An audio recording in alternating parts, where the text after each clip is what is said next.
Welcome to the Journey 2020. I'm Charles Morris, happy to be here with you. It must be a Monday. It must be somewhere around 7 p.m. And it's so interesting that we're now into the fall season, a few weeks into the NFL. The Major League Baseball is in the highlights of its playoffs. We got preseason basketball. We got hockey season that's going to start tomorrow on a Tuesday. And I tell people all the time, oh, by the way, I am Charles Morris, and this is the Journey 2020, and we've been around since 2013. But I've been telling people for years, October is my favorite month. They go, well, why is October?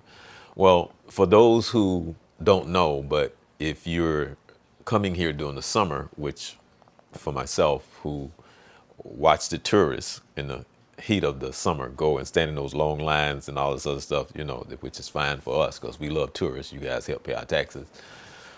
But October is a great month to come visit the parks because it's not nearly as busy. It's not nearly as hot.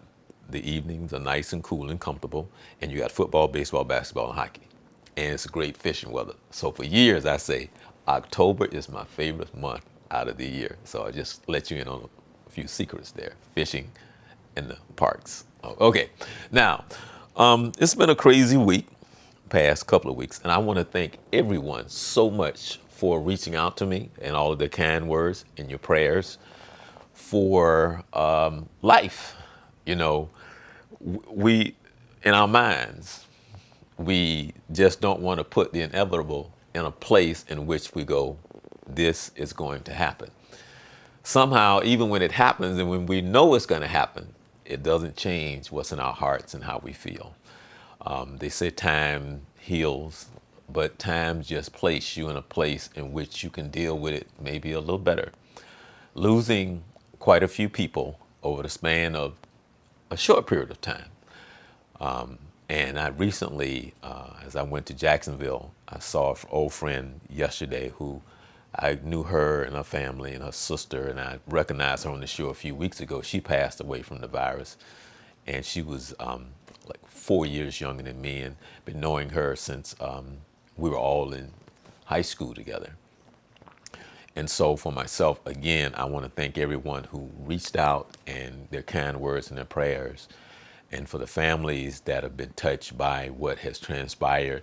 And it happens every day. It's happening right now. And people need comfort. People need kind words. And I guess we all deal with it in our own way. And some of us deal with it a little better than others, but it's real.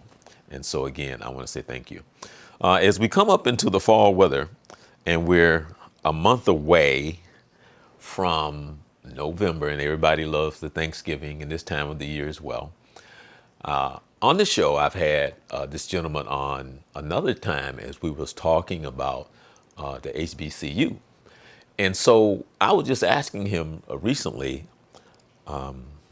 what is it like coming off the pandemic and school, and how the country transitioned to how we were trying to make it work, being safe, and trying to do the right thing when it comes to what we've been going through, with the virus. And so I asked him today, I said, so what has it been like since school started? We're talking about Bethune Cookman University. And I'm asking him to come on today and share with us what it's been like since school started, and it's Super Ken Moore. We all know him as Super Ken Moore, and for those who, hey, going way back, those who used to hang out at Mr. B's, even the Rainbow Club 436, and he probably can ramble off about 5 or 6 other clubs in the area that we all know his face and listening to his voice and his music as he made people get out on the dance floor and a few other things. But anyway, Super Ken Moore, all the way from Brooksville, Florida. Have mercy. How Hey you man, doing, Mr. hey Moe? man, I'm doing wonderful. You forgot Heroes nightclub and Cheek to Cheek, and those were some of the great nightclubs that I worked at, and really enjoyed working with all the nightclubs in Central Florida. So um, everything is there. Everything is everything, as they say. Well, Did you? Did you ask me a question that I missed? I mean, I got so caught up in your opening, because I've lost a few friends along the way also with the COVID-19, and it's just been kind of like a tough year. And for us at Bethune Cookman with the marching band, um, some students didn't come back. Some was, they had mental health issues that they had to take care of, and we applaud them for stepping up to the plate and saying that they needed help. And some kids didn't come back simply because uh, they didn't know what was going to happen with COVID-19 in general. At Bethune Cookman University, they do have some COVID-19 protocols in place for testing. And you know as well as I know, Charles, in the school system or pretty much in life right now, you can't really walk up to somebody and say, "Have you had your shots?" or anything like that. They can volunteer the information, but we can't ask the information. Um, but coming back, it's been a little bit different. Let me go back to uh, the end of 2019 after the Florida Classic, and then going into this whole COVID. Hold on a second, Uh, Ken. Hold on a second. Let me ask you something. I'm sorry, I don't mean to cut you off, but I heard you say that you've been affected, and perhaps there's some people that you haven't shared with me because I mean we talk all the time. But let me ask you before you get into that: family members or friends, how has that affected you? And because I don't know if you shared with me all of your friends or family that may have been, affected by the virus. Can you share that with us? well, one of my best friends, and I know you know Milton Creer. Milton and I, we started Bethune Cookman back in as freshmen back in 1975, and he fought a good fight in the very end. Very talented, 6'7" former football player, and then got out of athletics and got into motivational speaking. And if you go anywhere online and you look up Big Milt, you would know that Milton Creer was a very, very, very talented individual, and that was really someone who was close to me. As a matter of fact, Milt and I, during that process of him dealing with COVID, and he did have the shot, but he had some, underlying conditions that he had to deal with. But during that time, we were working on uh, something for the Florida Classic, if you will. And I won't divulge of that. But if you do come to the Florida Classic, you will see perhaps a little piece of his work. And so that was one of the closest individuals for me.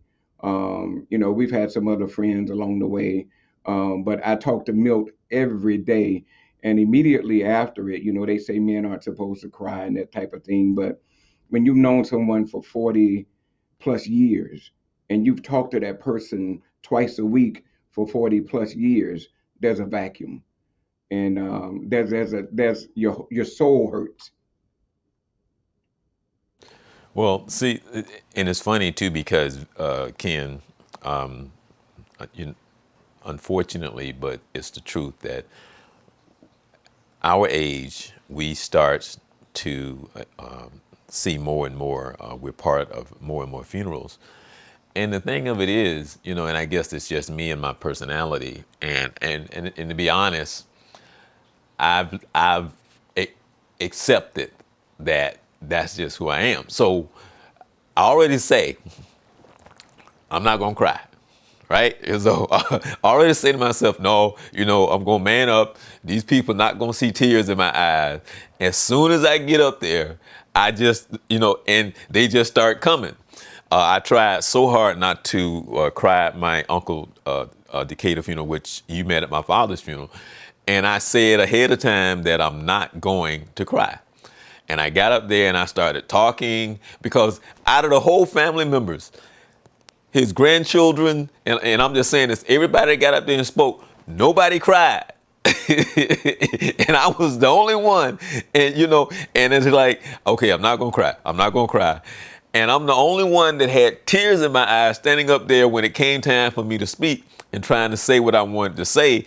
And I just have learned to just say, you know what? That's just who I am and how I am. and I should be able to. And there's nothing that I can do about who I am and the way that I am. So if I'm gonna cry, I'm just gonna cry. That's being authentically you, brother. And from an emotional standpoint, sometimes we go through that. And sometimes we have to let it out and let the tears wash away, everything that's within you, the hurt, the pain. Because at some particular point in the stage, you got to let it go. And I think as African Americans, sometimes we tend to just hold on to too much. And that's a whole different topic for a whole different day. But I just try to let it go, bro. No, no. What's funny is even though my mom died back in 2001, and I shared, I did a tribute to her for 9/11, because she died the day before 9/11. She died on the 10th, and then the next morning you wake up and you see all this craziness and madness going. So it's her death is always tied into 9/11. But the funny thing, at the same thing at her funeral, nobody cried. Nobody cried. Uh, Nobody. And so it was funny because the pastor, for some odd reason, we just made eye contact just out of the blue when he was talking. And we just made eye contact. And I guess he saw the look in my face. He said, "Did you want to say something?" And so I wasn't, and I said, "Yeah." And I came up and I started to cry. And my sister told me later, everybody was doing good till you got up there, and then you started the whole church to start crying. So I was like, yeah. So, like, that's what I'm saying. I have to accept it. That's just who I am and the way that I am. Yeah, So yeah. the reason why, I was just talking to you because I had you on the show be, before, and when all of this started, because we're kind of was in that shock mode of going like, well, what's going on? And then because I think the colleges and people started to follow suit when the virus hit. And so when this started being shut down, when sports started being shut down, and when I was doing the show with Vince, they were saying, now when the mouths close, it's something, it's serious. If Disney closed, it's like, whoa. So I had you on the show and we were talking about what it was like. There was no sports. So kind of backtrack a little bit and bring us forward to where we are, of what it was like doing that transitioning when they was making the decisions on campus and what they were going to do, and then just kind of follow suit and uh, catch us up on where we are now. Well, I think a lot of the decisions, in my opinion, that were made were financial decisions because in order to keep sports going and keep the kids there, you had to have that type of money. And a lot of HBCUs just don't have that type of money to keep going in a situation like that. So they made a decision that we would not have sports during that time, no practice, pretty much no kids participating in anything. And during that time of the virus, nobody knew what was going to happen. Were we going to come up with a solution? Were we going to come up with a vaccine? Nobody didn't know anything, and I think the schools made the right decision. However, within making that decision and then coming back to now playing sports, we're a little bit behind. At the time of this recording, um, our football team is 0-6. And a lot of what the football team is going through is typical of what America has gone through. There was players who could not work out, players who could not come to campus, players who could not participate in anything. And so when we started back up, and I think the conversation we had earlier was they started from ground zero and then trying to get back to 100%. And so we're a little bit behind the eight ball.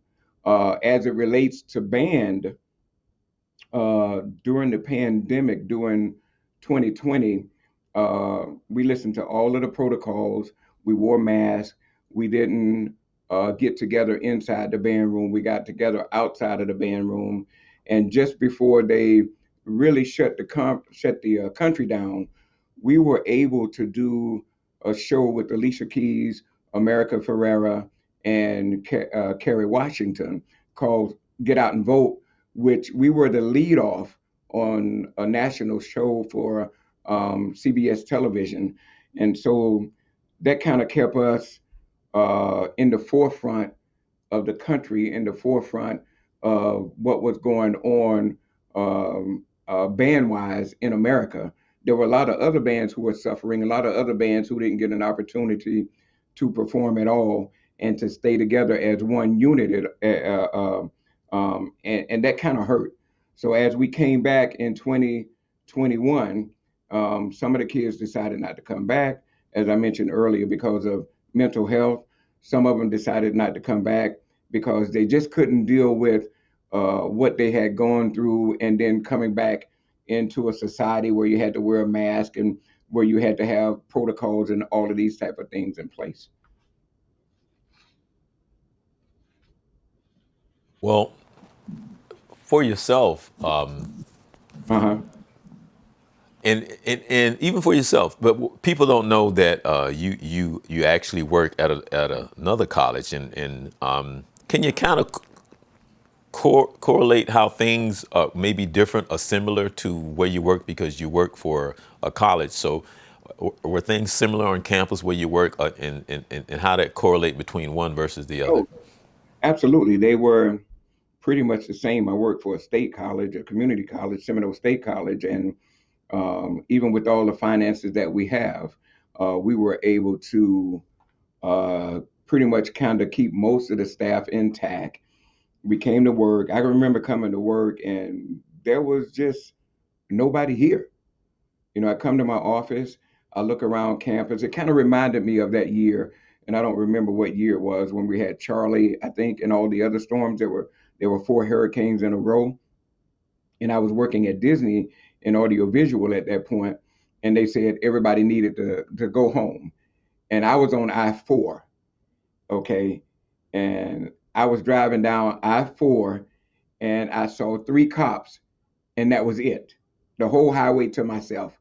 And so I'm doing 85, 90, trying to get to Sanford, trying to get home. So it kind of reminded me of that empty spirit, that there was just nobody there. And so with all the protocols, all the things that they put in place, it was just kind of it was just kind of a situation that I'd never been in before. Come to work to my office, nobody's here. Maybe security on campus, four or five other people on campus, and we lived and worked through Zoom. That was what we did all day, and it kind of changed the way we learn now with the whole distant learning with Zoom and all of these other platforms that you have in place to to make learning and to make schooling works. And just to put it bluntly, when you have kids, you know, my daughters are a couple of my daughters are still in school right now, and I could see some of the struggles they might have been having, or some of the things that they had to deal with staying at home, working virtually. And I can only imagine what some of the other students were going through. Very difficult time for us. Wow, yeah, I can only imagine you. You know, period. I mean, the country actually can, I guess, the world. I'm gonna I'm gonna ask you a crazy. It's not political, but I just want to ask you your own personal opinion on this, and you can answer it however you want to answer it. If whether or not it pertains to your family, if your kids come and ask you this question, but how do you respond to the people that says that the virus is not real and people making it up and whatever that is that's going on psychologically, mentally, whatever that's about? How do you respond? How do you, if your daughters came and said, "Dad, I was talking to somebody today and they say the virus not real." How do you? I mean, how do you? How would you respond to that? Well, there are a couple of ways. Um, I look at science, and we say the virus is not real, and then they come up with a vaccine, and I have family members who won't take the vaccine, not my immediate family, but family members who won't take the vaccine, but yet they took polio, yet they take Pepto Bismol, yet the polio shot, yet they took all of these other things, or we take, you know, I don't even know what's in a Pepsi, but I drink one every day if I could. You know what I mean? So, from a scientific standpoint of view, I got to listen to science. Secondary to that, all of these people are dying from something, bro. And that's what I tell them. They are dying from something. Doesn't seem to be a cold, doesn't seem to be anything that I've ever recognized before, you know? So those are the things that I would talk to them about, and those are the things that we've had conversations about. Listen to the science. I'm not saying that science is going to be 100%. You know, some people say, well, they came up with the vaccine and people are guinea pigs. But I didn't see that many people dying from the vaccine. I saw that it was saving more people than, you know, the 3 or 4 people who might have passed away from it. However, let's put this out there. Losing one person because something might have gone wrong with the vaccine is enough. Don't get me wrong, because if I lost somebody because they took the shot, I'd be hurt just as well as losing somebody who didn't take the shot and had to go through this horrible death. A friend of mine whose husband passed away that had the virus said, one, she couldn't go see him. Two, when they allowed her to get close to the hospital room that he was in, and they could look through the window, it was like a horror movie. It was something she had never seen before. Everybody in there on a ventilator, everybody's final outcome was death. Imagine that. All people have to do is see that. So the science really speaks for itself. Well, I won't get into this, which would be a whole different conversation, a whole different show.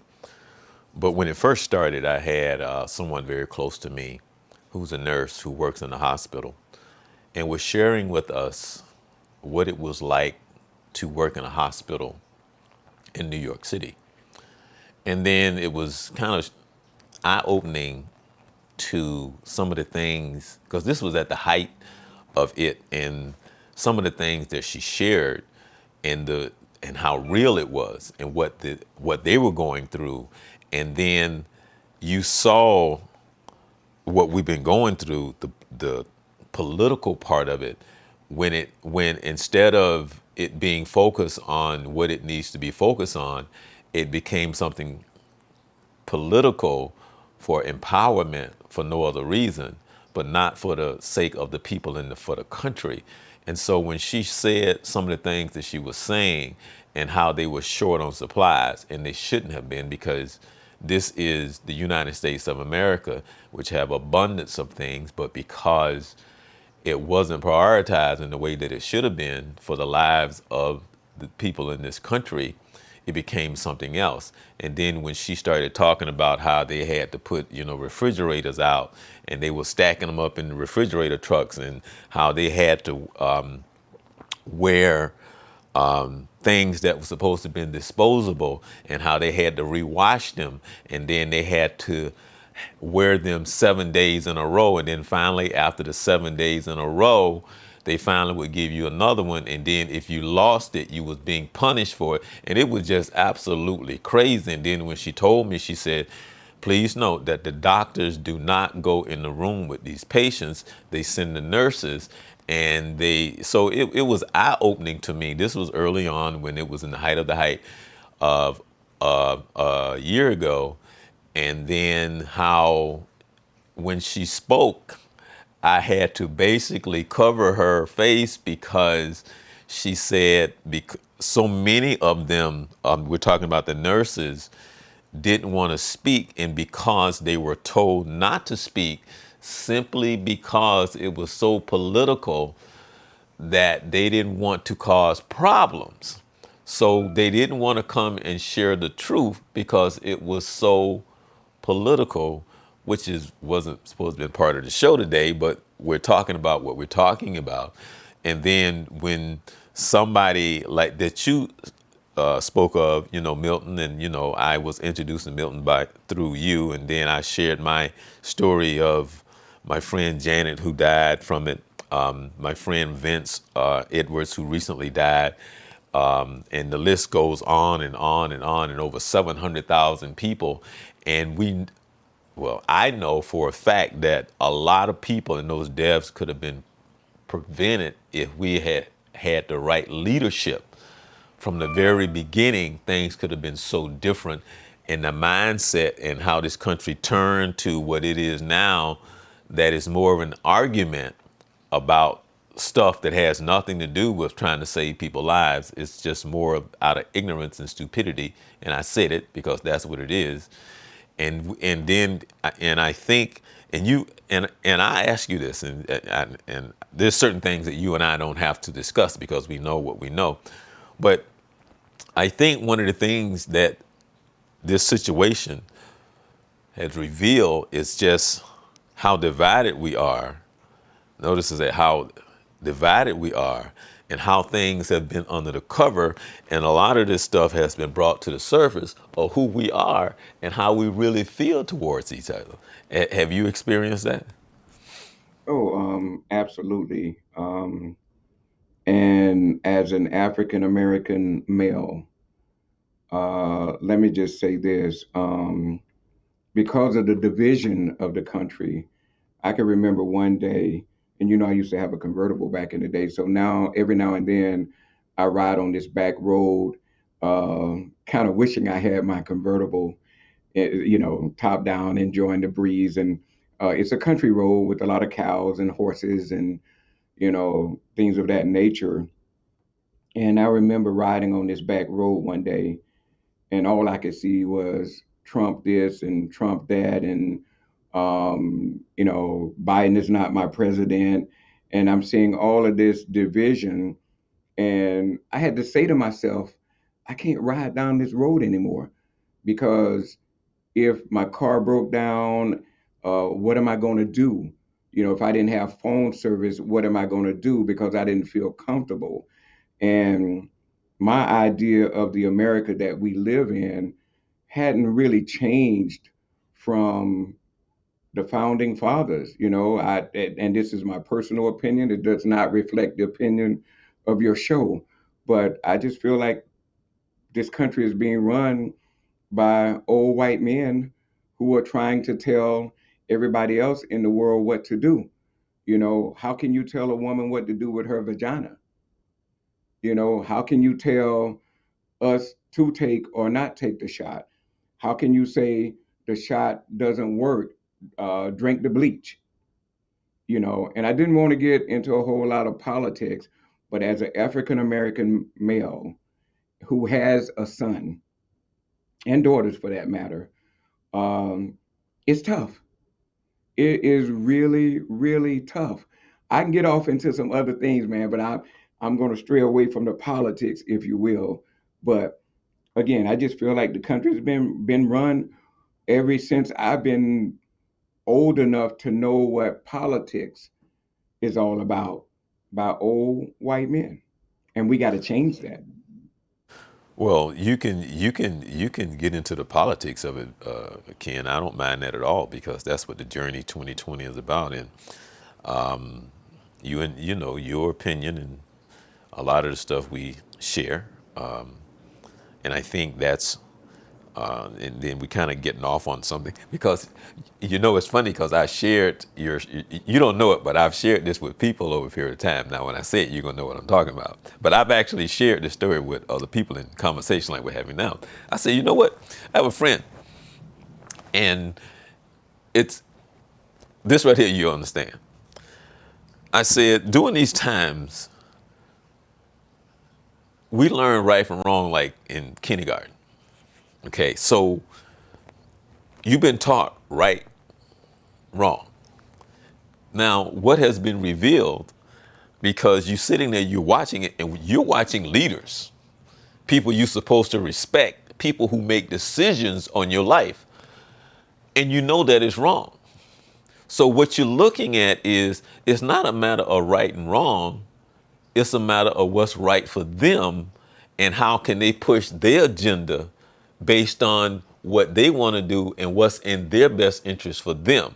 And when you know what's right or wrong and you see this and you like, wow. So it's kind of like, and I say this because mama and dad didn't actually prep you for that.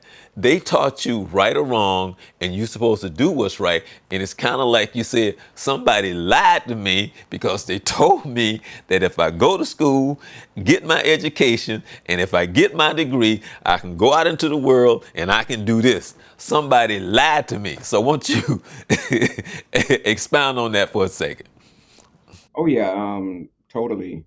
I remember growing up, and in my neck of the woods, um, a lot of the men would gather around this drum, this trash can, during the wintertime with fire and stuff like that, have their drink of choice and have conversation. And we weren't most of the times privy to that conversation. The only time we knew that we can get money right away was to walk up while they were having that conversation, say, Daddy, I need $1, I need a quarter, I need whatever. Boy, go get it. Here your money, go.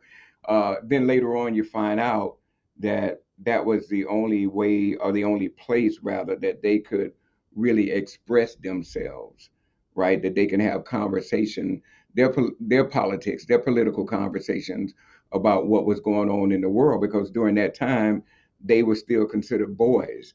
I remember my dad was always nervous when we would walk what we call uptown, and he said, if you see a white woman, walk on the other side of the street. And boys are going to be boys, but I don't want y'all picking up rocks. Don't throw them. Don't do this. When you get to the five and dime store, don't pick up nothing unless you're going to buy it. But I got to the five and dime store and I saw little Johnny, the white boy. I saw him pick up stuff, break it. Nobody said anything at all, and I noticed that there was a different America that I lived in. And I know when my dad was talking about don't whistle, don't make eye contact with the white woman on the other side of the street because of what was going on in the country, with little black boys, what was happening. You whistle at somebody, the Emmett Till, you whistle at somebody, and pretty much they want to hang you. So that was the America that I kind of grew up in. And then when I got older, I knew that there were two different Americas. Mama and daddy said you're going to either you're not going to pick oranges, you're not going to work at the rock mine, you're going to go to school, you're going to get a 4 year education, and when you get that 4 year education, you're going to make money. Well, it really didn't happen that way. I got a 4 year education. I got a job, got a job in radio. Really wasn't making no money. I guess that's because of my chosen field at that point.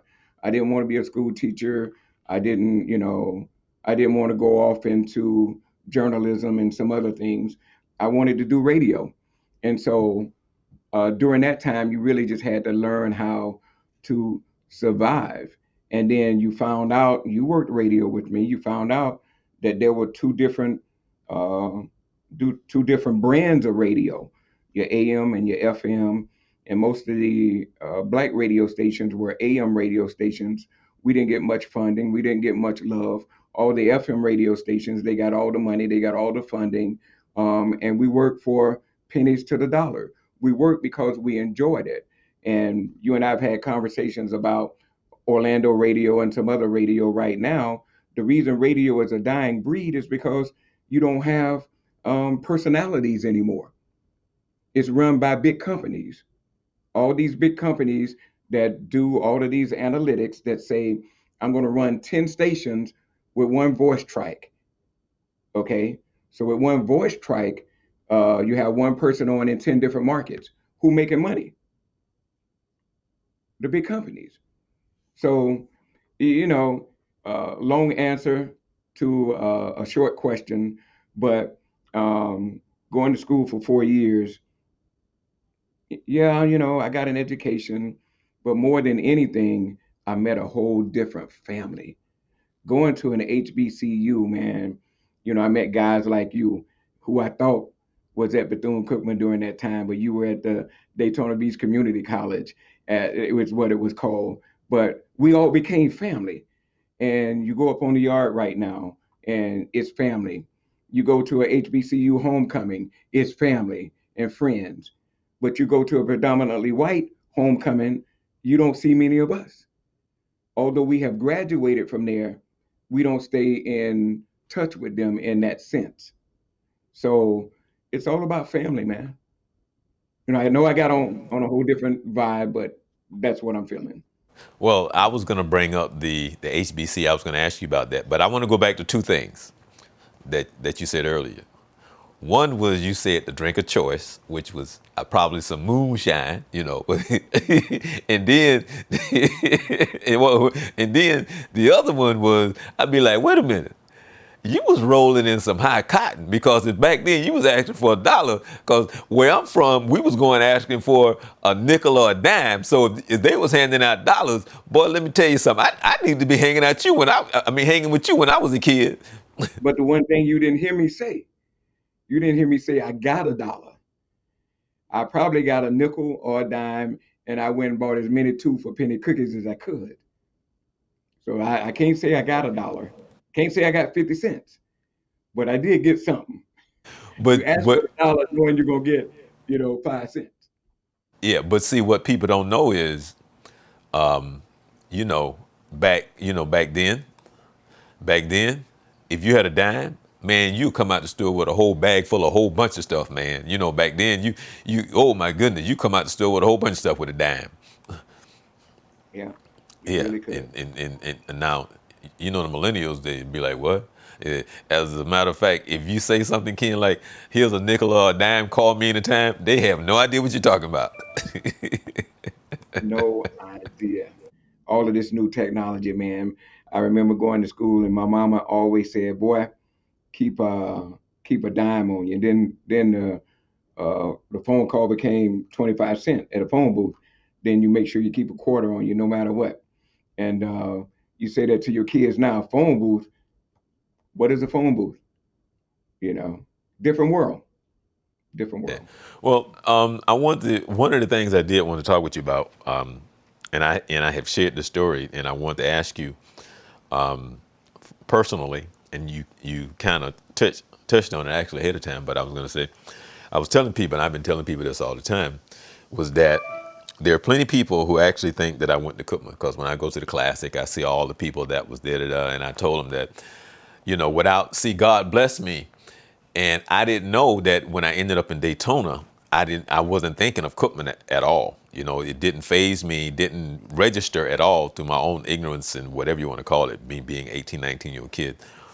And so when I started school in Daytona, and I realized that where the school had put me, I could walk to Cookman in about 8 minutes.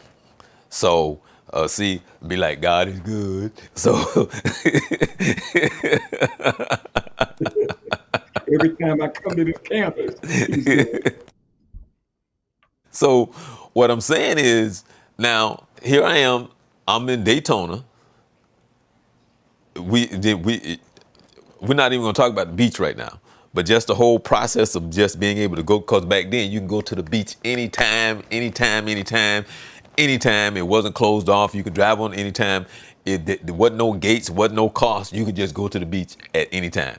So going up on Cookman campus and then realizing, because there's a lot of stuff I don't have to explain to you, because like that first week is like awesome, just like all the stuff that's going on the grounds and all the other stuff that I learned about being at a HBCU. I lived it, even though I didn't go to school there. Of course, I tell people I was at the basketball games, I was at the football games, I was in the girls' dorms, I was even in the cafeteria, and on occasion, for some odd reason, Ken, I even went to the library. I don't know why, but I was in the library too.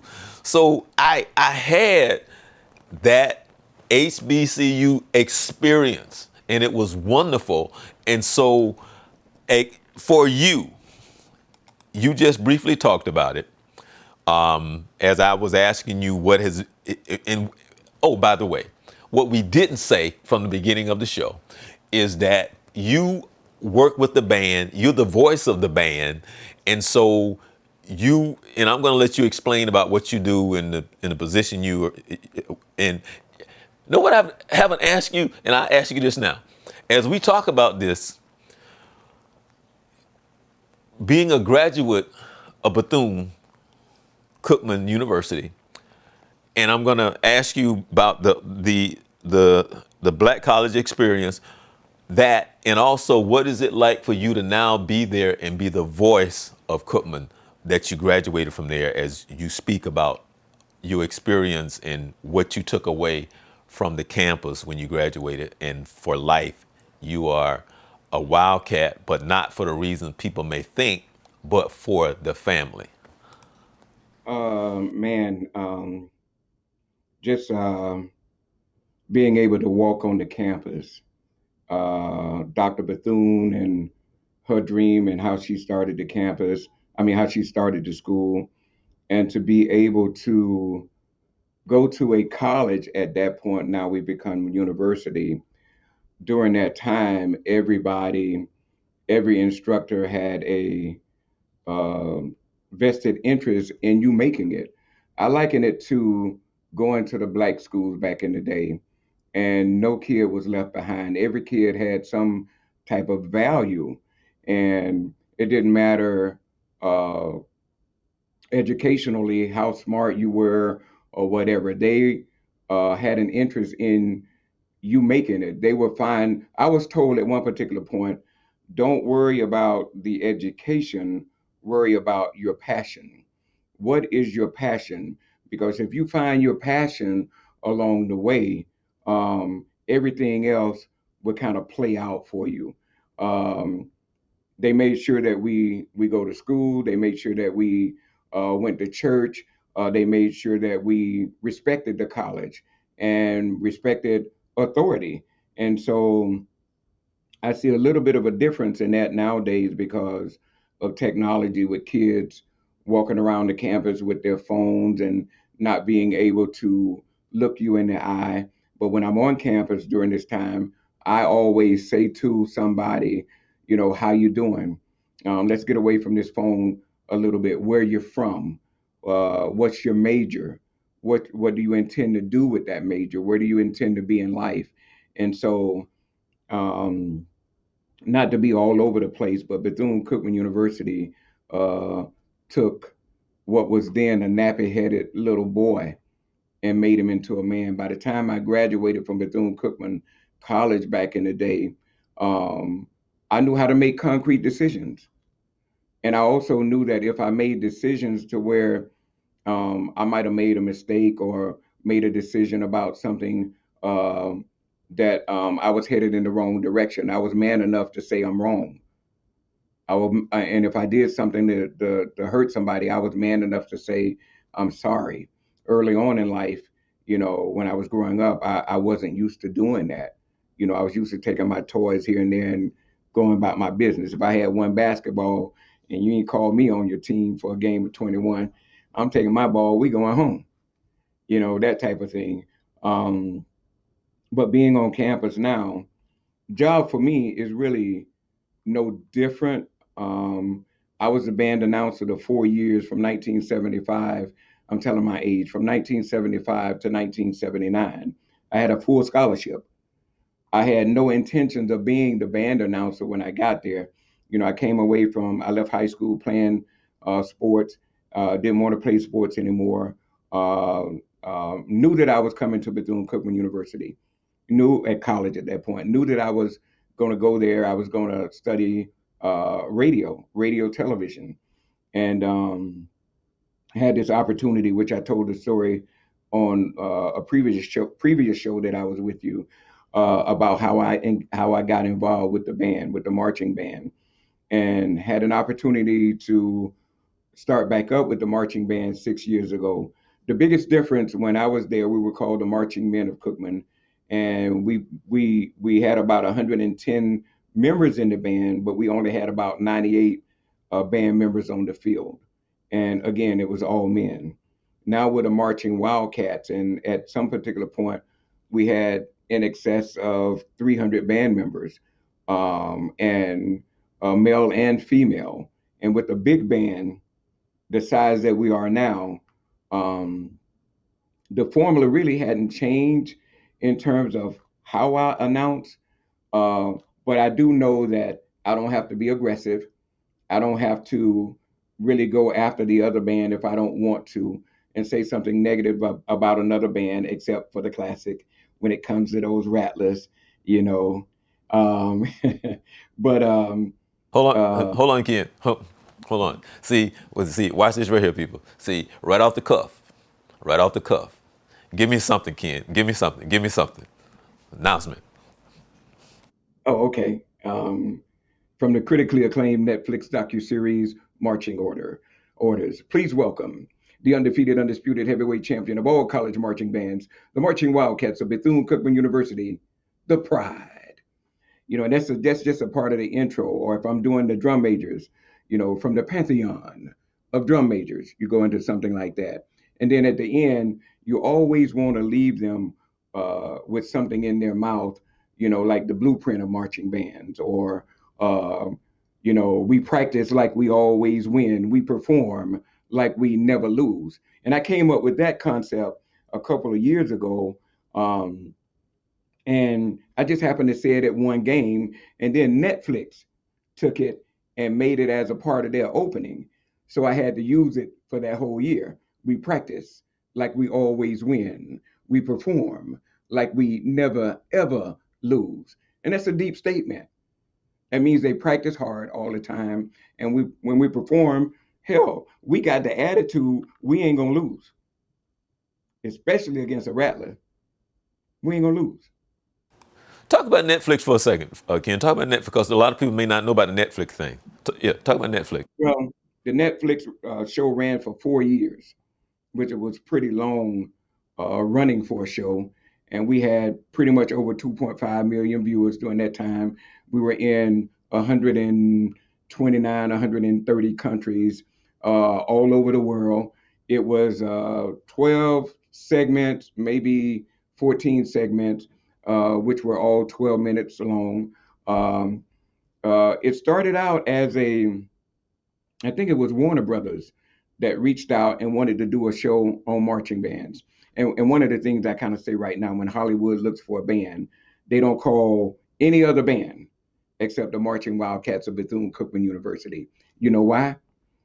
Pro Bowl, Super Bowl, Ellen DeGeneres Show, EA Sports, Cadillac DTS commercial, the movie Drumline, Netflix, and then the Get Out and Vote 2020 with Alicia Keys, America Ferrera, and Kerry Washington. That's Hollywood. Think about it. Our resume speaks for itself. So a lot of that Netflix, they reached out to us um, and said they wanted to do a show, and the show was recorded a year in advance. And what they decided to do was Warner Brothers recorded it a year in advance, and they were shopping it around. At that time, YouTube was going to come out with YouTube television, and we thought it was going to be sold to YouTube. Netflix happened to see it and said, no, no, no, no, no. This belongs on Netflix. And that's how that came about. And there are other companies, even as um, the early part of this year, that's kind of reached out to us and want to talk about doing some things. And again, for this small black private school to get all of these phone calls from the likes of Netflix, to get all of these phone calls about doing the Tampa Bay Buccaneers, Jacksonville Jaguars, Miami Dolphin NFL games, not to mention Super Bowl, Pro Bowl, and all of those things. That's a pretty good resume. Pretty good resume. Well, first of all, I want to thank you for taking the time to come on the show today. One of the things I want you to do is throw out that tease because you know coming up real soon is that we're going to have the Florida Classic. So you got to throw out a tease because what's coming up is going to be something a little special. So once you throw out a little tease because the Florida Classic is coming up and you want to tell them not to miss it, not necessarily for the game, but you know the people come out to see the halftime show. Well, I can tell you this that over the course of the last 3 months, um, the two Florida bands, Florida A&M University and Bethune Cookman University, we've joined the SWAC, and that's a different brand of football, and it's a different brand of marching band styles.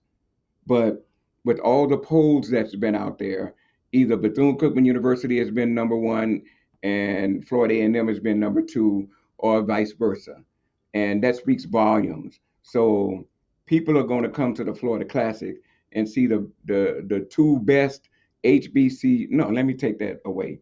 Not just HBCU marching bands, the two best bands in the world perform. And I could tell you, each year we come out of our bag of tricks. So this year is going to be no different. I can't tell you what I'm going to do. I can't tell you what we're going to do. I can't tell you what I'm going to say.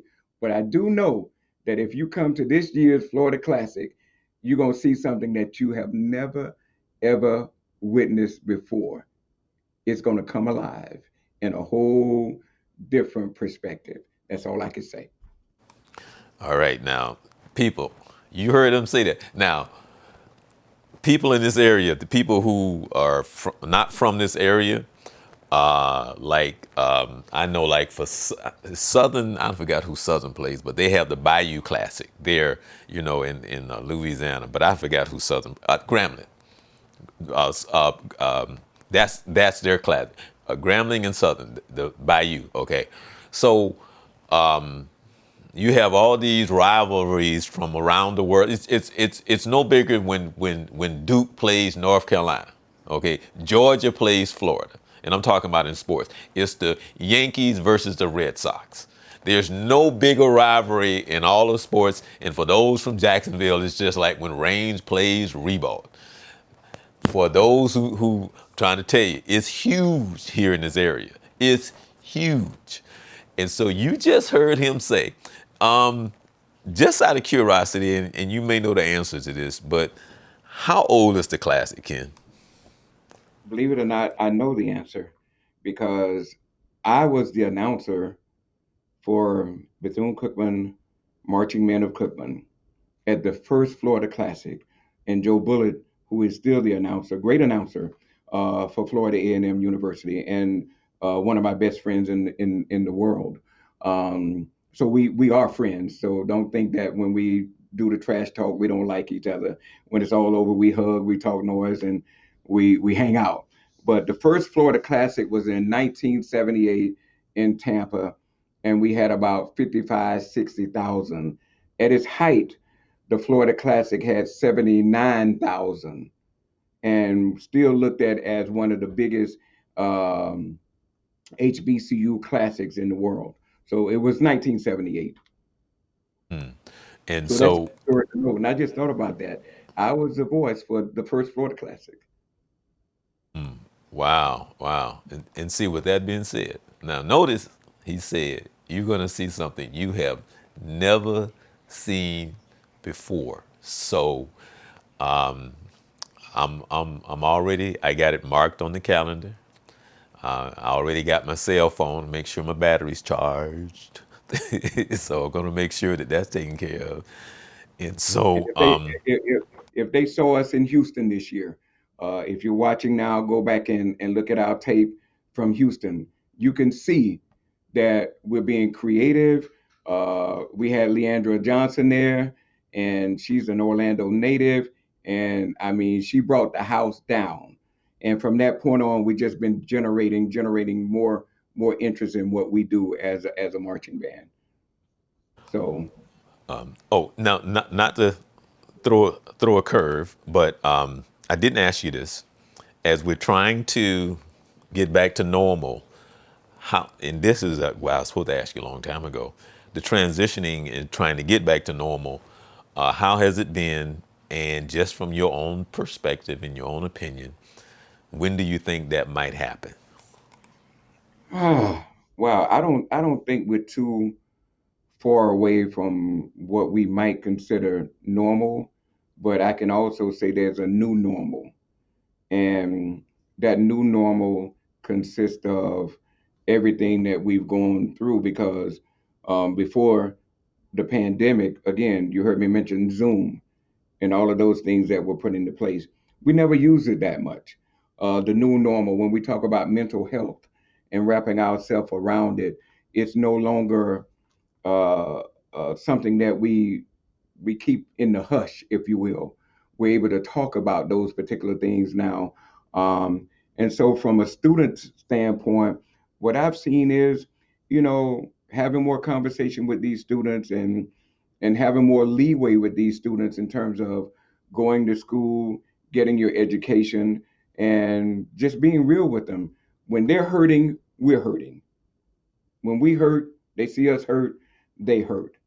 And so not only were we dealing with a pandemic, Charles, we were dealing with, racial injustice. You know, the knee of white America was on our neck.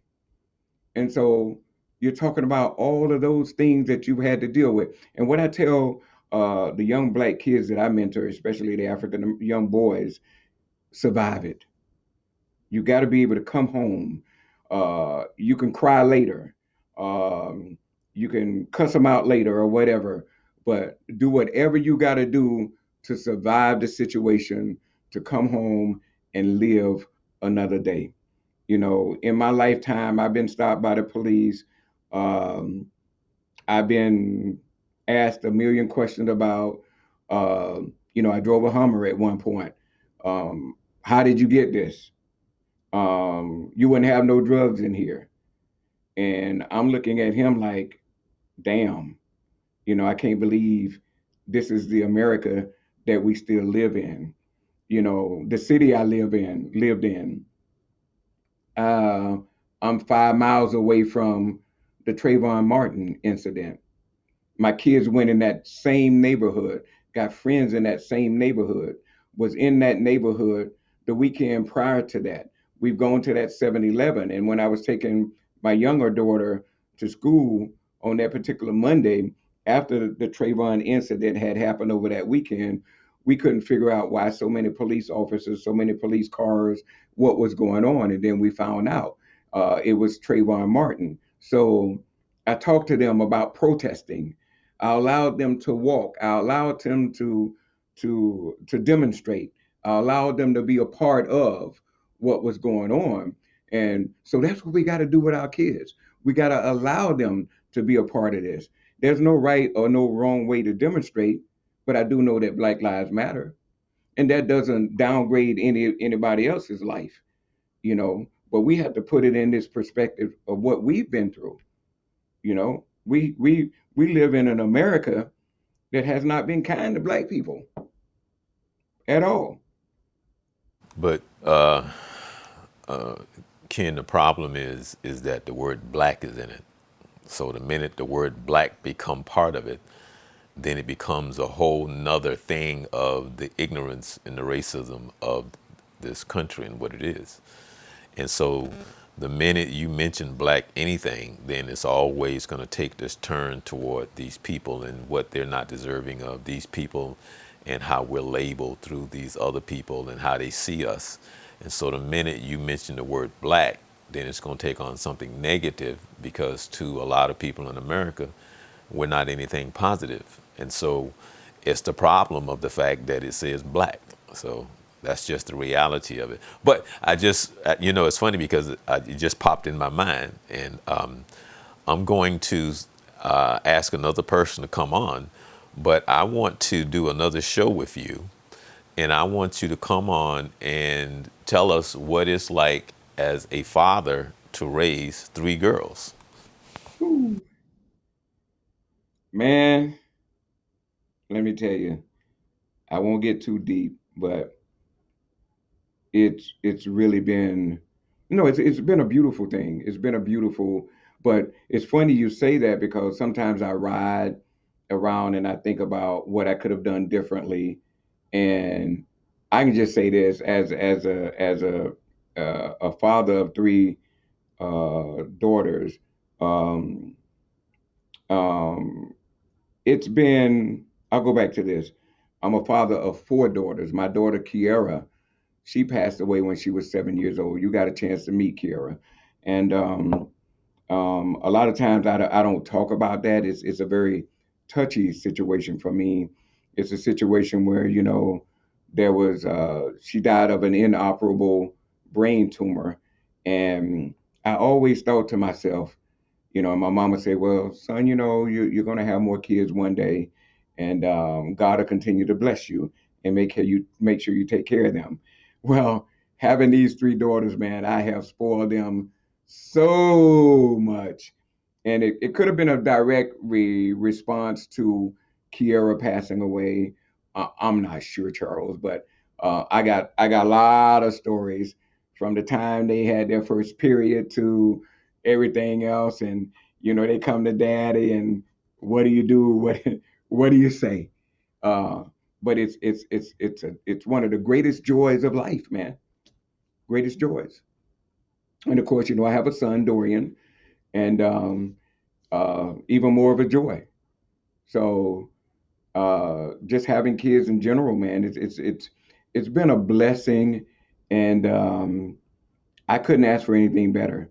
Through the financially tough times to the not so bad times to where I'm at right now, it's been a complete joy to have kids. And I can say this, and I don't know what our time frame is, but having kids, having a son, I'm able to relate to the young men who are in the band or the young men that I come across on campus. Having daughters, I'm able to relate to the young ladies on campus. And, uh, sometimes you got to have no nonsense in your approach, but then sometimes you got to give a little leeway, and you got to understand where they grew up. They didn't all grow up in Florida. They grew up in other states. They grew up in other situations. They grew up with some with no mamas, some with no daddies, some staying with grandmama. I mean, heck, when we were growing up, you know, we had the community that took care of us. All of that has changed now. And so being able to take my experience of fatherhood and take that and use it in my everyday life, my everyday approach to what I call raising other kids. Because honestly, we're raising and we're shaping the lives of young African American students. And it's been a joy. It's been a joy. Wow. Well, yeah, definitely. I'm gonna make sure that I invite you back so we can do that show. I think that'll be a very good show. I know there are a lot of women would love to watch that show and hear your story. For sure. Yeah, man. I got a story. I got a story. But I do know there is a God. And he's brought me through so much. Now the other thing is before we get out of here, I want you to say again. You come watch the Florida Classic. Tell us again why. Tell us again why you need to be at the Florida Classic. Because there's going to be so many special things that's going on visually that's going to blow your mind. If you go back to the 2019 show and we did that peace sign and some other things that kind of blew people's mind, you wait until this year. Wait, it's been 2 long years, 2 years since we last seen each other at the Florida Classic. We're gonna make it your wait, worth your wait. And you can come and you can figure out who's gonna be number one, who's gonna be number two band or whatever. But I can tell you this: there are gonna be two bands in that stadium on that day, and the number one band is gonna be the Marching Wildcats of Bethune Cookman University. All right, you heard it right here on the Journey 2020 between Mr. Mo, Now, Miss, you you know, know, y- you know, you might want to get with Joe Bullitt and have him on your show. And he'll we talk probably flip the script and say there's two bands in the stadium and the Rattlers gonna be number one. So is you heard it right here from Super Ken, So I really want to thank you for taking the time to come on the show. I really appreciate it, and you gave us a lot of great insight. I'm looking forward to the Florida Classic, and like I said, I'm going to make sure my batteries are charged, and I'm going to make sure that I probably be streaming. So Blood pressure, pressure, you got any ailments, take your medication because it's gonna wow. be a show. It's gonna be a Okay. show. All right, this is, I should say, Mr. Ken Moore. He is the voice of the Marching Wildcats of Bethune Cookman University in Daytona Beach, Florida. And we share so many stories back in the day, and he don't know it, but I have been telling this story for many, many, many years. I tell it all the time. I said, after I go tell him how, how people think I'm a wildcat, because I tell you, I said, there's plenty of people who attend Cookman, but they don't graduate. I said, I didn't necessarily attend it, but I know I didn't graduate, but I was certainly there on the campus. But I'm grateful and I appreciate the experience that I had and I learned while I was there at Cookman, because I truly understand what it means to attend HBCU. I really do. I just Greatest do. experience in the world. And, like I said before, a lot of people didn't know that you did not attend, but they do know that you are family, you know, and wherever they see you right now, they don't assume that you went anywhere else except Bethune Cookman College back in that day. And that's just the way HBCUs are. We're family. All right. With that being said, we appreciate Super Ken coming to spend, taking some time with us and let us know about something special that's going to take place at the Florida Classic. And so I'm going to make sure that I'm there, and the voice is going to be there. So we're looking forward to it. Thanks a lot for Absolutely. spending a little time with us. Really appreciate it. We're going to take them on a mystical, magical journey. All right, for true, that's Mr. Super Ken Moore. He is the voice of the Marching Wildcats. And this is the Journey 2020. You make sure that you subscribe to us on our YouTube channel. Make sure that you hit the like button. And we come to you every Monday at 7 p.m. We appreciate you. And as I always say, people use common sense at during this time. Make sure that you wear your mask, proper distancing. And for questions, comments, or concerns, you can always hit us up with an email. And the email address is if I can find it real quick, you can always hit us up with an email, questions, comments, or concerns. And as we say, my favorite saying, the word comes by hearing, and hearing by the word of the Lord. And everybody enjoy the rest of the week. Be safe and be smart, all right? And you be blessed.